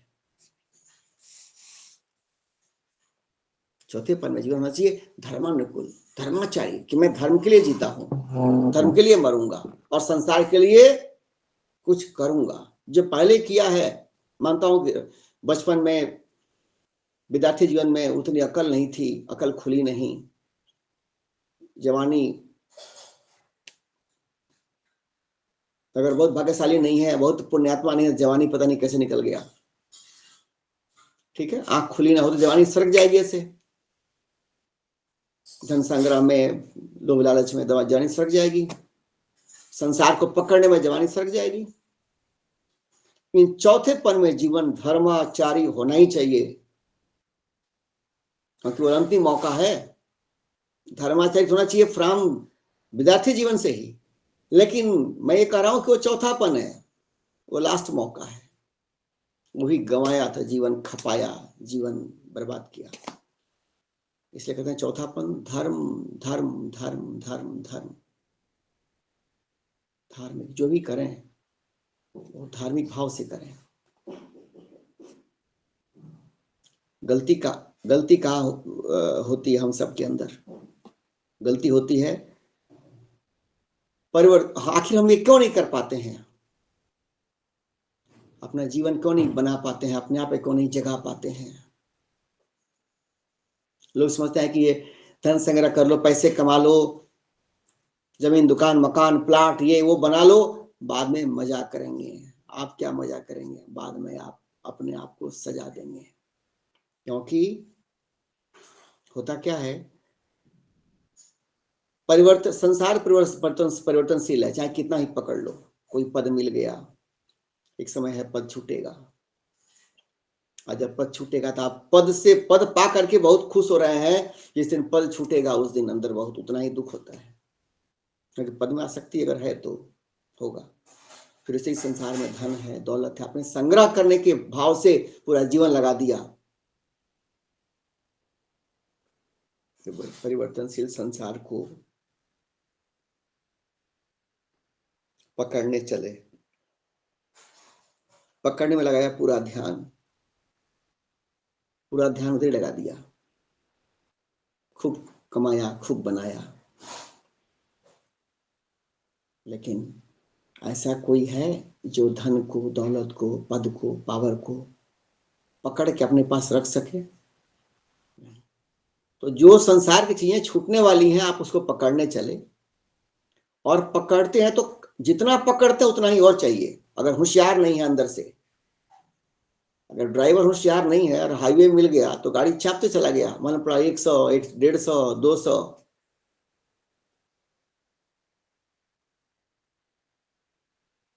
100 किलोमीटर पर घंटा, फिर 200 के स्पीड पर है लोग, ऐसे लोग। फिर उनका क्या होता है? राम नाम सत्य है, क्योंकि गाड़ियां जाती है नियंत्रण के बाहर। तो वैसे ही है, ये काम रूपी जो शत्रु अंदर है, वो जितना अधिक संसार को पकड़ते हैं और पकड़ के खुश होना चाहते हैं। सेवा भाव से संसार में धन संग्रह कर रहे हैं, और कीजिए, बहुत बढ़िया है। सेवा भाव से आपको पद मिल रहा है, संसार दे रहा है कि नहीं, आप मुख्यमंत्री बन जाइए, प्रधानमंत्री बन जाइए, आप एमएलए बन जाइए, एमपी बन जाइए, चाहे आप कलेक्टर बन जाइए। सेवा भाव से पद मिलना, पाना, वो अलग बात है। ये पाऊंगा तो मैं, जीवन मेरा मस्त हो जाएगा और मैं हो जाऊंगा, ये अपने साथ ना इंसाफी दुश्मनी है। क्योंकि जो परिवर्तनशील को पकड़ना चाहते हैं, उसको पकड़ने के चक्कर में काम रूपी अजगर के मुंह में आप ऐसे घुस जाएंगे कि आपको अपना भी भान नहीं रहेगा कि मेरी जवानी कैसे निकली, मेरी शक्ति कैसे खत्म हो गई, मैं बुढ़ापा में कैसे पहुंच गया। और अगर चौथापन में पहुंच गया हूं और वहां भी काम काम काम काम, संसार का जो आकांक्षाएं हैं अभी वहां भी प्रबल है, तो ये बदलने वाले संसार के पीछे आपका मन जाएगा। और चौथापन है तो तन तो ही दौड़ नहीं सकता है, घर में रहेगा, बिस्तर पर रहेगा, टीवी देखेगा। मैं ज्यादा करके जो लोग जो जगे हुए लोग नहीं है तो क्या होगा? संसार को पकड़ने में ये नहीं मिला, वो नहीं मिला, ये होता वैसा होता, उनके बच्चे तो ऐसा कर गए, मेरे साथ में ऐसा नहीं हुआ। संसार को पकड़ने में या वो कंपैरिजन करने में, तुलना करने में मन उधर ही भ्रमित रहेगा। फिर स्व में तो मन लगेगा नहीं, फिर वो आदमी जगेगा नहीं, आप स्व से दूर जाएंगे। मैं ये कहना चाहता हूँ, गलती यही होती है संसार को पकड़ने में, आप अपने को ही भूल जाते हैं। जो सबसे कीमती चीज पकड़ना था कि मैं खुद को, मैं हूं कौन, अब मुझ में है क्या। जब तक वो पकड़ेंगे नहीं, शांति मिलेगी नहीं, संतोष मिलेगा नहीं, मन में तृप्ति मिलेगी नहीं, मैं हूं और मैं का असली मजा मिलेगा नहीं। कौन पकड़ाएगा? कोई गुरु? बिल्कुल नहीं। कोई आचार्य? बिल्कुल नहीं। कोई मेरा इससे नातेदार? नहीं, बिल्कुल नहीं। खुद पकड़ना पड़ेगा। आपकी श्रद्धा मजबूत है तो कोई ना कोई आपको निमित्त मात्र, तिनका होता है ना, उससे से कोई मिल जाएगा। हाँ, कोई माध्यम मिल जाएगा। आप गुरु कह लीजिए, आचार्य कह लीजिए, मेंटर, गाइड, संगी साथी, पत्नी आपकी गुरु मिल सकती है, पति गुरु मिल सकते हैं।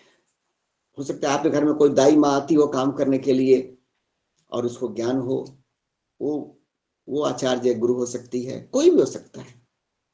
कोई माध्यम बन जाएगा, वो माध्यम बनाएंगे वो, लेकिन आप उसके पात्र होंगे तो माध्यम तो मिल ही जाएगा।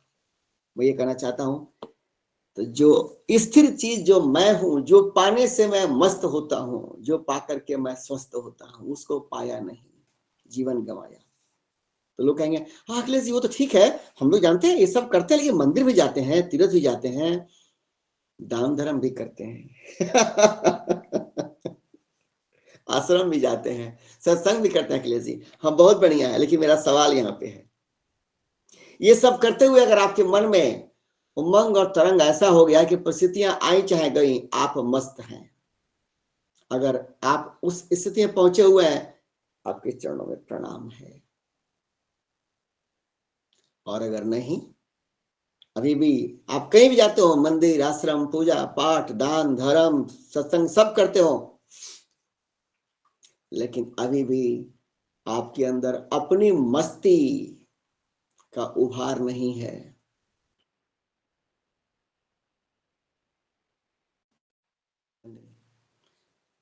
अपनी मस्ती का उभार नहीं है, तो समझ लीजिए कि आपके मन के ऊपर अभी भी भार है। वो भार क्या है? कामनाओं का भार। क्योंकि अगर मंदिर गए तो मेरा सवाल यह है, मंदिर जाना चाहिए, अवश्य जाना चाहिए। जैसे बच्चों को स्कूल जाना जरूरी है, वैसे ही पूजा, ये लगता है कि ये हमारा किस नाम से उसका रखे हैं, नाम से पूजा नंदिनी,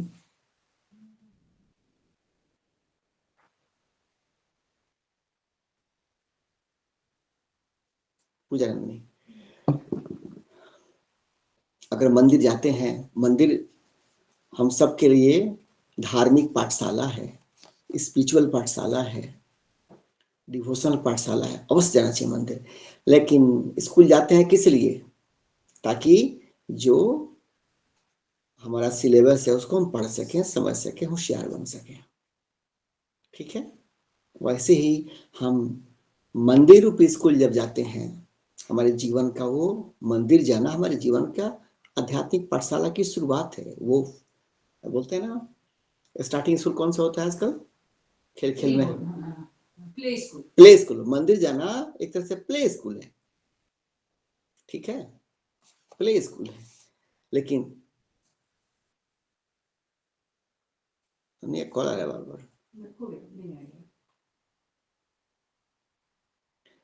लेकिन वहां जाने का उद्देश्य है कि मैं असली मंदिर को खोज लूं, ऐसा वहां जा करके ऐसा सुंदर मैं डिवाइन डोज लूं कि अपने मन में मंदिर खोज लूं।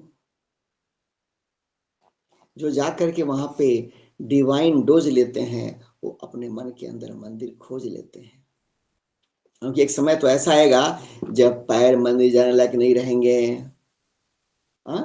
अब ना घुटनों में वो ताकत रहेगी, ना कमर में वो ताकत रहेगी, और लोग कितना आपको कहां तक ले जाएंगे, भीड़ भाड़ में लोग आपको ले जाकर भी क्या करेंगे, उचित नहीं रहेगा। एक समय तो आएगा, ठीक है, तो उस समय फिर मंदिर में नहीं जा रहा हूं, मंदिर नहीं जा रहा हूं, अब तो अचलस्त हो गया, ये परेशान करेगा आपको।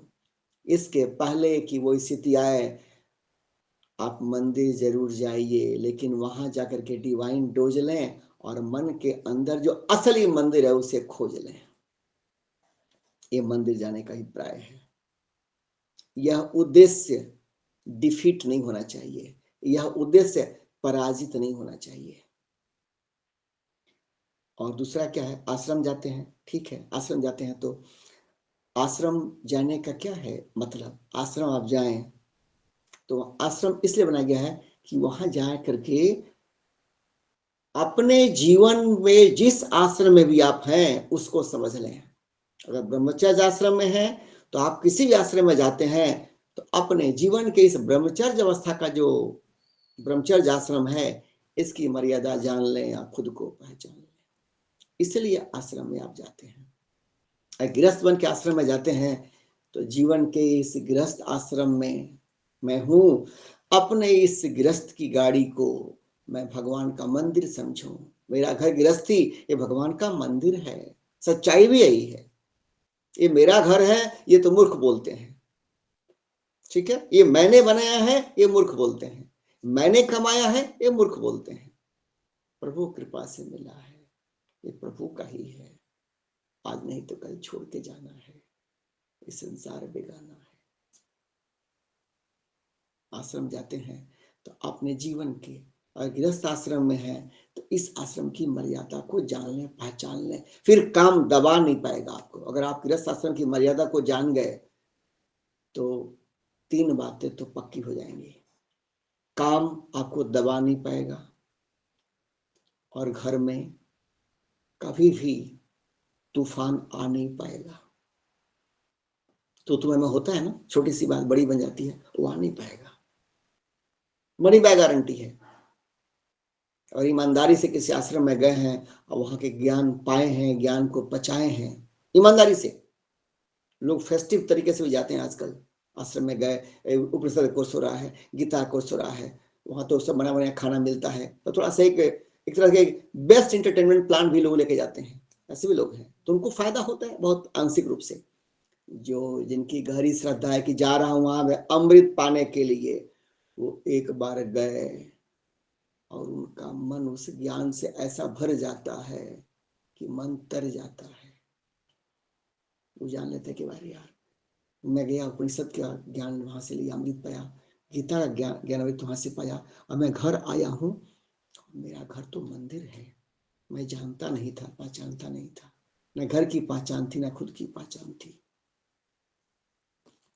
अब तो और तीसरा क्या होगा फायदा, वो अपने गृहस्थ आश्रम में ऐसे मर्यादित जीवन जिएंगे कि सबका विकास होगा, बच्चों का भी, सबका स्पॉन्टेनियस डेवलपमेंट होगा, स्वतः विकास। क्योंकि गड़बड़ी कहाँ होती है, इसमें जो बड़े लोग हैं उनके चरणों में पहले प्रणाम करता हूं और तब कहता हूं, अगर बड़े ऊपर चढ़े नहीं तो नीचे वाले बड़े कैसे बनेंगे। मेरी बात पर ध्यान दीजिएगा, अगर बड़े ऊपर चढ़े नहीं तो नीचे वाले बड़े कैसे बनेंगे। जो घर में बड़े लोग हैं उम्र में चाहे रिश्तों में, उनको बड़प्पन की ओर, मर्यादा की ओर चलना चाहिए, के कदम ऊपर। क्या लौलिक अब स्वार्थता कम, निस्वार्थता ज्यादा, अपना हित कम परहित ज्यादा। अब अपने छोटे मैं की चिंता कम है, अब बड़े मैं की चिंता ज्यादा। और लौकिकता कम हो और पारलौकिकता, आध्यात्मिकता ज्यादा।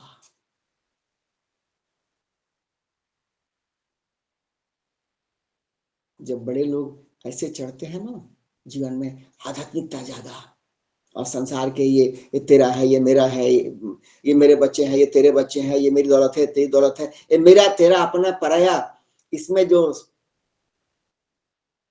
जितने पड़े उतने सड़े।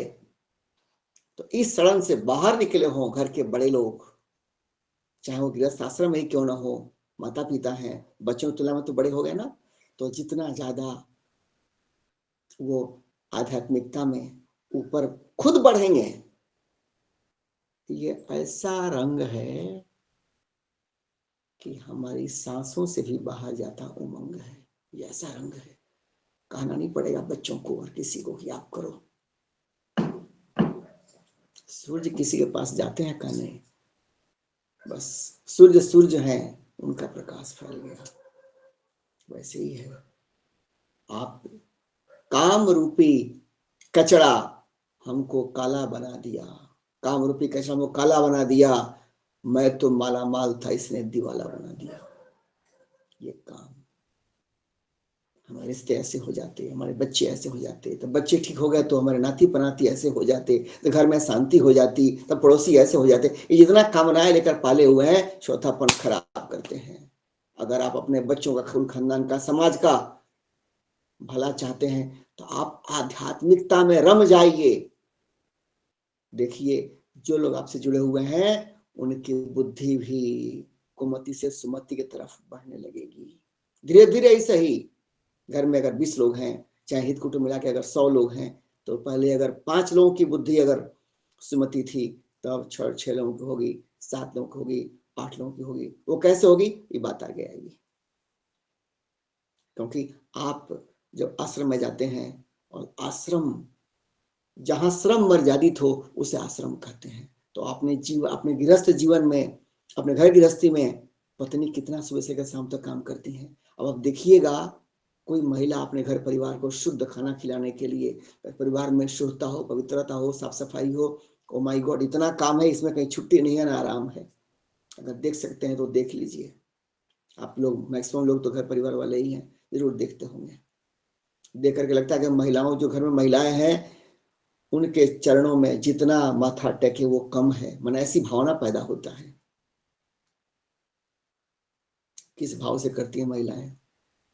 क्या उनको अगर कोई कितना भी कमाता हो, उसी कमाई, महिलाएं जिस भाव से घर परिवार को लेकर चलती हैं, सब लोगों का आरोग्य हो, सबको खाना मिले, ऐसा कि उनका अंदर सात्विक विचार पैदा हो, घर के माहौल में सकारात्मकता हो, खाना हमारा भक्ति भाव से खाना बने, प्रसाद रूप खाना हो, ऐसा खाना बन जाए ताकि लोगों में प्रसन्नता बढ़ती चली जाए। जब खाना प्रसाद होगा तो उससे लोगों के अंदर प्रसन्नता बढ़ेगी। प्रसाद बुद्धि आप जानते हैं। तो महिलाओं का बहुत बड़ा भूमिका है। जो लोग महिलाओं को इससे नापते हैं कि वो कितना पैसा बाहर से के लेके आ रही है, ये बड़ी छोटी सोच है। महिलत्व तो जो है, जो वीमेनहुड है, सदगुरु इसके बारे में कहते हैं बहुत बड़े, वो तो खुला बोलते हैं, थोड़ा उनके बोलने में एकदम कड़क भाषा है। कहते हैं पुरुषों की नहीं, महिलाएं भी आजकल क्या वर्ड यूज करते हैं वो, हाँ, women have become stupid nowadays. तो उनसे पूछेगा क्यों? बोले कि उनके अंदर भूत सवार है, जब तक पैसा नहीं कमाई तब तक मेरे किस काम की पढ़ाई। जब तक मैं पैसा नहीं कमाई तब तक किस काम की पढ़ाई। अरे भाई, कितना ही पैसा बाहर से कमा के ले आओगे, उस पैसे से घर परिवार के अंदर जो माहौल बनना है, जिससे कि आपके अंदर, आपके खुद महिला के अंदर, चाहे पति के अंदर, चाहे बच्चों के अंदर लोक मंगल बढ़ जाए, प्रसाद बढ़ जाए, उमंग बढ़ जाए, उत्साह बढ़ जाए, संस्कार वर्धन हो, चरित्र वर्धन हो, नैतिकता वर्धन हो, वो घर के लोग, घर में ऐसा हो हाल कि घर वाले बाहर जाके करें कमाल। तो उस घर में रतन पैदा हो, रत्नों की परवरिश हो, समाज को उस घर से पूरा प्रकाश मिले। इसकी तो पूरी धुरी है महिलाओं के हाथ में। कितना बड़ा काम है। इसे कह रहा हूं कि जब बाहर जाते हैं आश्रम में, तो वहां से आते हैं कि हमें गृहस्थ जीवन रूपी आश्रम, इस गृहस्थ आश्रम में कैसे मर्यादित शैली में रहे, मेरी वाणी मर्यादित हो, मेरा व्यवहार मर्यादित हो, मेरा अर्थोपार्जन का तौर तरीका मर्यादित हो, मेरा खान पान मर्यादित हो, मेरा रूटीन मर्यादित हो। मेरा चाल चरण बोली सब मर्यादित हो। ये सीख के आते हैं आश्रम से, तब तो आश्रम में जाना आपका सार्थक है। और एक और बात कहूंगा, तीर्थ धाम जो जाने वाले लोग हैं, अखिलेश जी हम तो जाते हैं गंगा सागर, हम काशी भी जाते हैं, हम अयोध्या भी जाएंगे, अयोध्या में जाते हैं, ठीक है भाई आप जाते हैं, लेकिन अगर आपके मन में अयोध्या, आपका मन अयोध्या बन गया, बाहर की अयोध्या आप जाते हैं, इसीलिए जाना चाहिए, अवश्य जाना चाहिए, बार बार जाना चाहिए। अयोध्या जाइए, वृंदावन जाइए, काशी जाइए, अवश्य जाइए, अवश्य जाइए, तीर्थ धाम जाना ही चाहिए, प्रयाग जाइए, जहां जहां तीर्थ धाम है अवश्य जाइए। इससे सुंदर टूरिज्म हो ही नहीं सकता है। साल में एक बार दो बार तीन जाना चाहिए, लेकिन उसमें जो फन्स एंड फेस्टिवल ही सिर्फ ना हो, उसमें स्पिरिट भी हो, ध्यान दीजिएगा। अपने बाहर की अयोध्या जाते जाते अब वहां ऐसा डोज लो कि अपने अंदर अयोध्या खोज लो। वृंदावन जाते जाते भगवान के प्रेमा भक्ति का ऐसा डोज लो, अपने अंदर वृंदावन खोज लो, तब आपका तीर्थ धाम जाना। काशी आते आते शिवो हम का ऐसा डोज लो कि अपने अंदर काशी खोज लो। ये मेरा कहने का अभिप्राय है। अगर आप इस तरीके से आपने जीवन बनाया तब तो ठीक है, और नहीं तो जीवन गंवाया। अब मैं कहना चाहता हूं, संसारिक कामनाओं और भोगों से जो लोग, एक बहुत ऐसी बात है जो पहले भी चर्चा में आई है, और जो लोग ये समझते हो कि चलो मैं धन संग्रह करता हूँ या खूब कमाता हूँ और मैं खर्च भी करता हूँ, कमाता हूँ सही तरीके से, खर्च भी करता हूँ जहाँ करना चाहिए, तो अखिलेश जी मैं तो ठीक हूँ, बहुत बढ़िया। लेकिन थोड़ा समझ चाहता हूँ यहाँ पे प्रकाश डालना इस बात पे, खूब मेहनत से कमाते हैं, धार्मिक शैली में कमाते हैं, फेयर तरीके से कमाते हैं, अर्थोपार्जन का तरीका, उसमें कहीं कोई खोट नहीं है, उसमें भ्रष्टाचार नहीं है, उसमें रिश्वतखोरी नहीं है, मेहनत से कमाते हैं, प्रोफेशनली कमाते हैं, ठीक है, बढ़िया। लेकिन एक बात ध्यान रखिएगा, वो सब करते हुए भी अगर सांसारिक चीजों का आकर्षण मन में बना हुआ है, धन संग्रह की लालसा बनी हुई है, ये हो गया थोड़ा और थोड़ा और थोड़ा और, अनएंडिंग डिजायर बना हुआ है,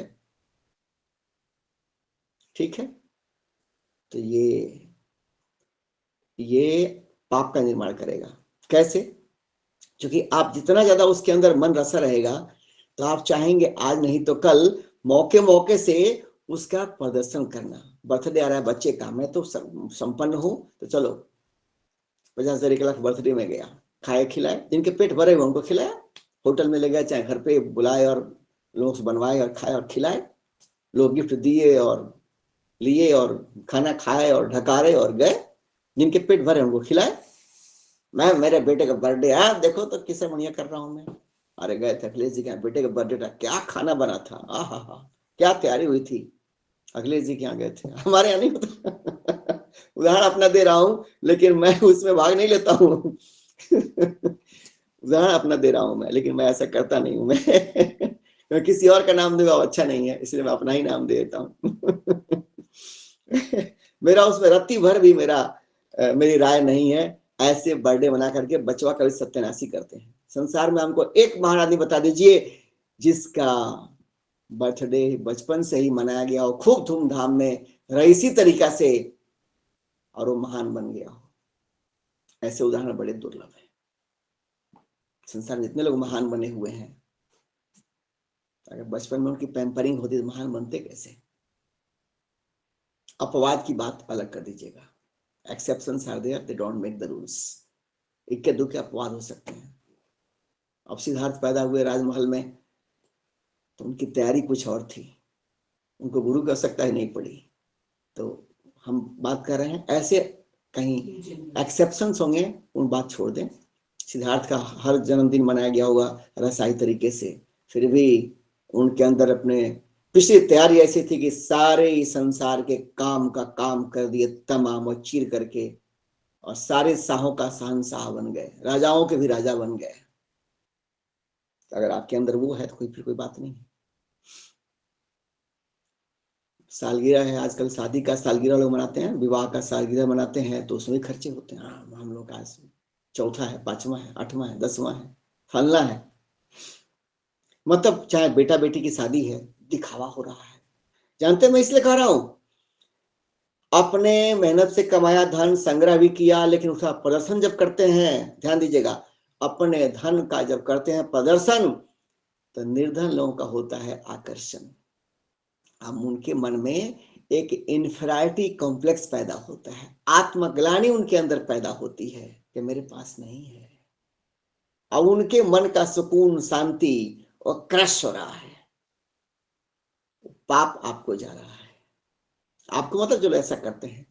तो संसारी चीजों का आकर्षण और उनको कमा करके संग्रह करके लाना, और फिर समय समय से, अब बेटा की शादी है, बेटी की शादी है, खूब उड़ा रहे हैं, ऐसा पंडाल, ऐसा ये, ऐसा वो, जो मिनिमम चीजें उसकी बात मैं नहीं करता हूं। Everything in moderation is always good.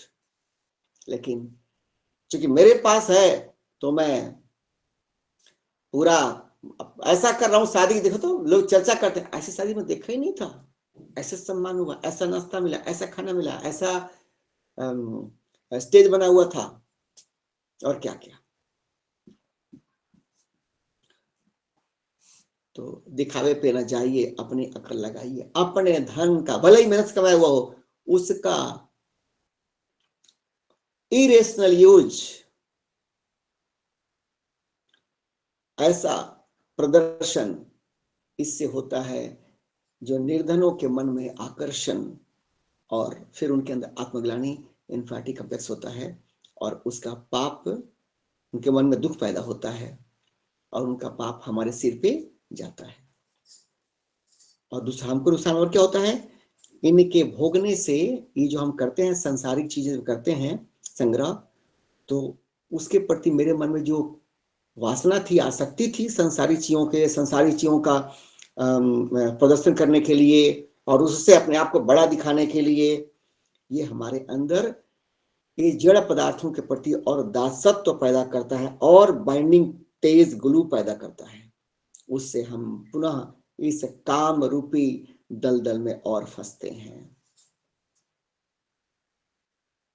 और एक और बात ध्यान देते हैं, संसार में जितनी चीजें बनी हुई हैं वो सबके लिए बनी हुई हैं। अब जैसे हमने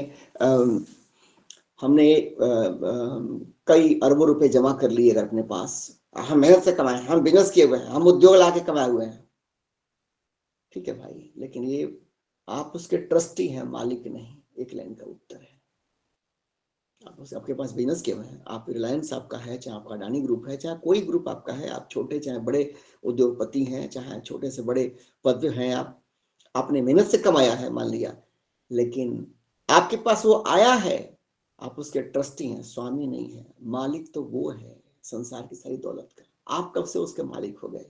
आपके पास आया है इसलिए कि आप उससे अपने, चूंकि आप फेयर तरीके से कमाए हैं, अपने शरीर निर्वाह के लिए उचित शैली में लेजिटिमेट डिजायर फुलफिल कीजिए। अपने घर परिवार के लिए जो उचित खर्च है उसको मेंटेन कीजिए, और शेष हिस्सा जहां से आया है वहां जाना चाहिए। संसार से आया है, संसार के मंगल के लिए जाना चाहिए। वो प्रभु का है, प्रभु के चमन के मंगल के लिए जाना चाहिए। आप उसके ट्रस्टी हैं, ठीक है, ये भाव रखिए आप कि मैं सेवक हूं, मैं ट्रस्टी हूं, भगवान ने मुझ पर विश्वास करके मुझको दिया है, तो मैं भगवान के इस चमन की सेवा में लगाऊंगा उसको। और संसार में से कई लोग हैं, आप सुनते होंगे समय समय से, ऐसा करने से काम का जो ग्रीप है हमारे सिर पे चढ़ेगा नहीं, और दलदल में हमारा पावर और बढ़ेगा नहीं, काम के दलदल में। और ये कामना जो है, इसको भगवान ने इतना देर इसीलिए कहा कि हमारे अंदर जो दो भाव जो बना हुआ है कि संसार की चीजें हमारे सुख का कारण है, सुख की स्रोत है, जैसे हमने अपने मन में ये भाव बना लिया तो उधर हम चिपक गए, उन्हीं के प्रयास में लग गए। और जैसे जैसे उम्र बढ़ता है तो संसार के आकर्षण, संसार जितनी चीजें हैं इंक्लूडिंग माय ओन बॉडी, इनमें अनासक्ति पैदा होनी चाहिए, इनमें वैराग्य पैदा होना चाहिए। जैसे जैसे उम्र के पायदान पे मेरा पैर आगे बढ़ता है संसार की सारी चीजों में मेरे अंदर वैराग्य होना चाहिए कि इनकी क्या औकात जो मुझको बांध ले, इनकी क्या औकात जो मुझको बांध ले, और जो समझ गया वो अपने को साध ले।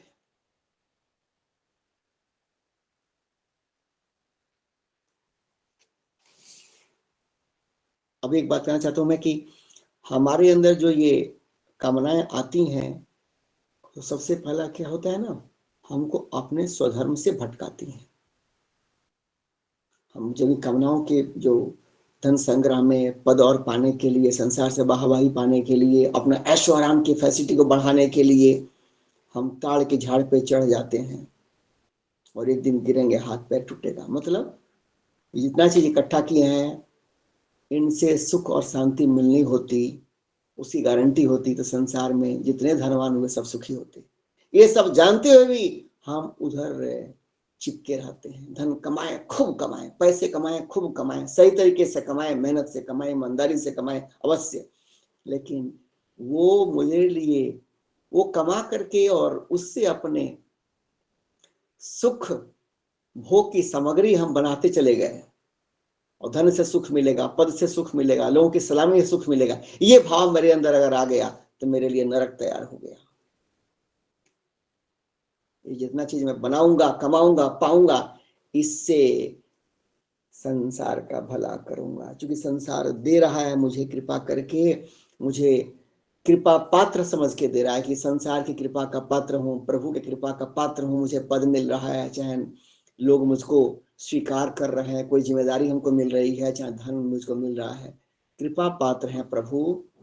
हे संसार मैं आपका कृपा पात्र हूँ, इसे संसार की सेवा में लगाऊंगा। ये भाव हमारे अंदर होगा तो हमारा कल्याण होगा। हम चिपकेंगे नहीं और अपने स्व से कभी हम दूर नहीं होंगे, आत्मचिंतन से दूर नहीं होंगे, क्योंकि हमारे अशांति, हमारे मन में भ्रांति जो भी है उसका एक कारण है, मैं अपने स्व से दूर हूं, इसलिए संसार में मजबूर हूं। अपने स्व में आइए, अपने को शक्तिशाली बनाइए। शक्ति जहां है वहीं शांति मिलती है। निर्बल को, निर्धन को शांति कैसे मिलेगी? जो जहां से आ एक थप्पड़ मार दिया, जो जहां से आ सता दिया। कोई निर्बल हो, कोई निर्बल आदमी हो, उसके पास जमीन हो, टिक पाएगा? दुष्ट उसको तो छीन लेंगे दिन में ही। लेकिन आपको अगर आपको शांत रहना है तो फिर सामर्थ्यवान भी होना होगा। कोई दुष्ट आ जाए, अब चाहे कि हम गलत तरीके से आपका संपत्ति लेंगे, छीन लेंगे, तो आपको समर्थ होना चाहिए कि अरे आओगे तो तुम्हारा हाथ पैर तोड़ दूंगा मैं, आओगे कैसे? तुम सामर्थ्यवान होने चाहिए। तो आपको शांति भी तभी मिलेगी जब आपके अंदर सामर्थ्य होगा, और सामर्थ्य आता है अंदर से। जगा सकते हैं तो जगाइए, और अंदर है संसार में चिपक, यही काम की बात मैं कर रहा हूं, संसार में चिपकिए मत। जितना अधिक काम करना हो कीजिए, खूब कीजिए। संसार से भाग जाना ये मूर्खता है, बेवकूफी है, कायरता है। भगवान शुरू में कह दिया है, क्लैब मास मगमा पार्थ, हे पार्थ तुम संसार से, युद्ध से भाग करके ये नपुंसकता मत दिखाओ मुझको। गीता के शुरू में अगर कोई संदेश है जो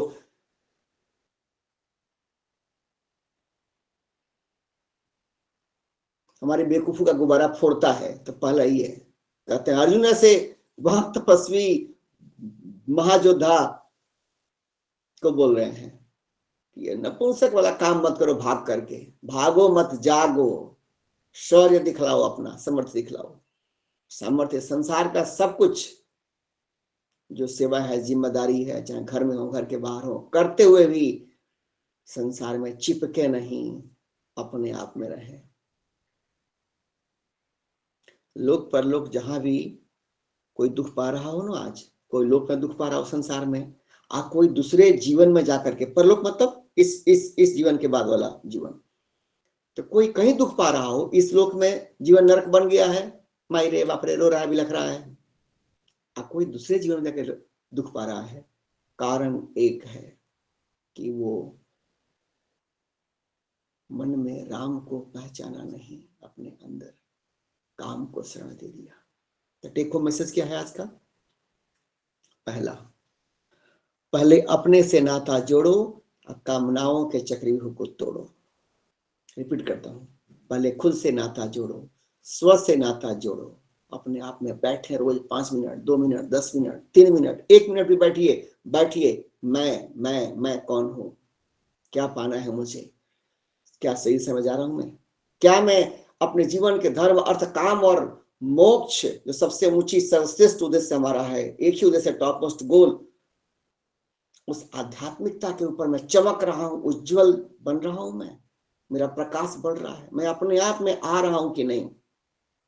आगे संसार में बिखर चुका हूं, थोड़ा मन सास में, थोड़ा मन बहू में, थोड़ा मन ससुर में, थोड़ा मन पड़ोसी में, थोड़ा मन कॉलेज में, थोड़ा मन ऑफिस में, थोड़ा मन रिश्ते नातों में, थोड़ा मन स्टॉक मार्केट में, थोड़ा मन सोना चांदी में, अपना मन रिश्तों में, धन दौलत में बांट दिया हूं, छिटा गया हूं, टूट फूट के चकनाचूर हो गया हूं। ये कौन सा जवानी है, ये कौन सा चौथापन है, ये तो नकारा जीवन है। पहले अपने आप में, पहले अपने से नाता जोड़े, स्व से, सच्ची आनंदात्मा, अपने उसमें जाएं, डूबे, अपने आप से नाता जोड़े, कामनाओं के चक्रव्यूह को तोड़ें, अपने स्व को जाने, स्व को पहचाने। जितना हम लोग बड़े लोग जो घर में हैं, जितना हम इसमें गोता मारेंगे, अपने को हम तारेंगे, और दूसरे जो हमसे छोटे हैं रिश्ते नातों में, उम्र में, वो हमको देख करके अवश्य अपने अंदर प्रेरणा ऐसा पाएंगे, आज नहीं तो कल वो अपने जीवन में अलख जगाएंगे। उनको भी संसार की चीजों से ज्यादा मोह नहीं होगा, आसक्ति नहीं होगी। जानते क्या होगा, घर परिवार में संसारी चीजों के प्रति एक वैराग्य पैदा होगा, अनासक्ति पैदा होगी, और यही है अयोध्या, यही है जय श्री राम। वरना जैसे चौथापन में आते हैं लोग, घर में तू में चालू होता है, धन के लिए, जमीन के लिए, मकान के लिए, क्या क्या आजकल हो रहा है मूर्खों के बीच, आप देख लीजिए। परहित भाव हमारे, और दूसरा क्या करना चाहिए हमको, परहित भाव अपने अंदर बढ़ाएं। जो भी हमारे अंदर ज्ञान हो तो फोकट में ज्ञान है, विद्या है, तब फोकट में पढ़ाइए और दूसरों को आगे बढ़ाइए। उसके लिए आपको पैसा मिलता हो नहीं मिलता हो, कोई दिक्कत नहीं है, अपने ज्ञान को बांटिए। अगर एक्सपर्टीज है, विल है, स्किल है, कोई हुनर आपके अंदर है, जो है, धन है, परहित में लगाइए, सुख शांति पाइए और उनका कृपा पात्र बन जाइए। और मेरे कारण किसी को दुख न पहुंचे, ये ध्यान बहुत जरूरी है, बहुत जरूरी है। मेरे कारण किसी को दुख न हो, यह भाव ही आरंभ है। जब आपके अंदर आ गया, सेवा का प्रारंभ है। क्योंकि आपके अंदर जब ये आ जाएगा कि मेरे किसी भी बोली, विचार और मेरे क्रियाकलाप से दूसरों को दुख नहीं पहुंचना चाहिए, फिर आप मेहनत से कमाए हुए दौलत को से अपने घर परिवार का निर्वाह तो करेंगे, जो लेजिटिमेट नीड्स है, लेकिन उसका फूंक करके बेटे का जन्मदिन, विवाह का सालगिरह और फलना चिलना शादी में फालतू खर्चा नहीं करेंगे। आप इस फालतू खर्चे को कंट्रोल में लाएंगे और अपने मेहनत से कमाई को संसार के भले में ले जाएंगे।